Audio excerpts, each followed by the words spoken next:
Hello student, this is Muskan from Maharaja Agarsen School, Hisar. Today we are going to study Civics chapter 1st of class 7. After the end of this video, I will give you homework which will be checked once when the school reopen. आज हम भारतीय लोकतंत्र में समानता की बात करेंगे। भारतीय संविधान सब व्यक्तियों को समान मानता है। मतलब इसका अर्थ है कि चाहे कि देश के व्यक्ति, चाहे वे पुरुष हो या स्त्री, किसी भी जाति धर्म में हो, मतलब किसी भी जाति या धर्म से संबंध रखते हो, ये सब समान माने जाएंगे। लेकिन इसके बाद भी हम यह नहीं कह सकते हैं कि असमानता खत्म हो गई है। यह खत्म नहीं हुई है, लेकिन फिर भी कम से कम भारतीय संविधान में सब व्यक्तियों की समानता के सिद्धांत में मान्य किया गया है। समानता को स्थापित करने के लिए संविधान में जो प्रावधान किए गए वो निम्नलिखित है। सबसे पहले कि सभी लोग कानून की दृष्टि से समान है। इसका तात्पर्य क्या है कि हर व्यक्ति को देश में समान माना जाएगा, चाहे वो राष्ट्रपति हो या कांता जैसी घरेलू काम की नौकरी करने वाली महिला। सभी को कानून का पालन करना है। दूसरा, हर व्यक्ति के साथ उसके धर्म, जाति, वंश, जन्म स्थान और उसके पुरुष या स्त्री होने के अधिकार पर मतलब आधार पर भेदभाव नहीं किया जाएगा।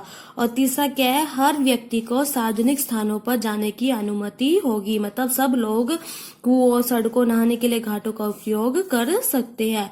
शासन ने संविधान द्वारा मान्य किए गए समानता के अधिक दो तरह से लागू किया। क्या? पहला कानून के द्वारा और दूसरा सरकार की योजनाओं व कार्यक्रमों द्वारा सुविधाहीन समाजों की मदद करके।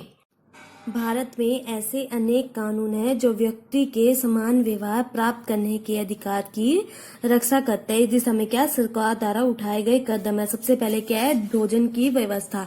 इस कार्यक्रम में क्या किया गया था कि सभी सरकारी प्राथमिक स्कूलों के बच्चों को दोपहर का भोजन स्कूल द्वारा दिया जाता है। इस योजना सबसे पहले ये योजना तमिलनाडु राज्य में आरंभ हुई थी। 2001 में उच्चतम न्यायालय के सभी राज्य सरकारों को इसे अपने स्कूलों में 6 माह के अंदर आरंभ करने का निर्देश दिया था। मतलब क्या बोला था कि 6 महीने के अंदर इसे अपने देश में मतलब अपने स्कूलों में लागू कर दीजिए।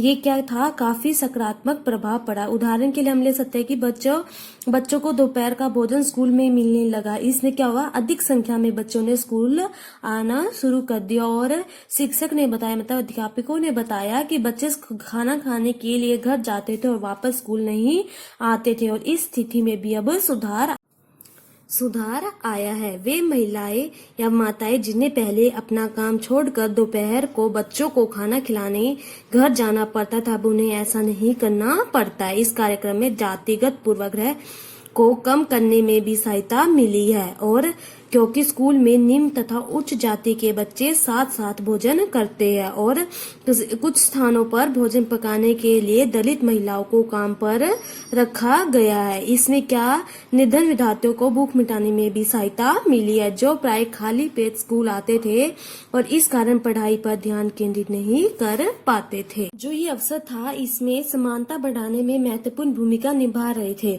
और बच्चों की संख्या भी बढ़ रही थी। लेकिन निर्धन बच्चों को स्कूल में प्रवेश और उनकी उपस्थिति को बढ़ा दी थी। लेकिन फिर भी क्या था, इस देश में वे स्कूल जहां अमीरों के बच्चे जाते थे उन स्कूलों से बहुत अलग थे। गरीबों के बच्चे पढ़ते थे। मतलब अमीरों के बच्चों और गरीबों के बच्चों के स्कूल बहुत अलग थे। और आज भी देश में ऐसे कई स्कूल हैं जहां ओम प्रकाश वाल्मीकि जैसे दलित बच्चों के साथ भेदभाव और असमानता का व्यवहार किया जाता है। इन बच्चों को ऐसी असमानता स्थिति में ढकेला जाता है जहां उन्हें सम्मान की रक्षा नहीं की जा पा रही है। मतलब उनके सम्मान की रक्षा नहीं की जाती है।